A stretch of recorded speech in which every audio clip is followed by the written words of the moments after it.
আলাইকুম রহমতুল্লাহি ওবারাকাতুহু।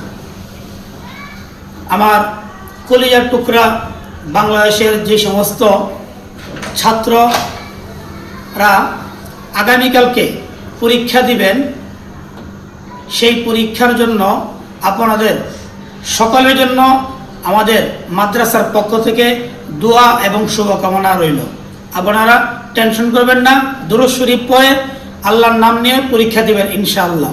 আমরা সব সময় আপনাদের জন্য দোয়া করি, কারণ আপনারা জাতির ভবিষ্যৎ। আপনাদের মধ্যে কেউ না কেউ ভালো কিছু করতে পারবে ইনশাআল্লাহ আমাদের এই দেশের জন্য, এবং আপনাদের মধ্যে যেন দেশপ্রেমিক তৈরি হয়।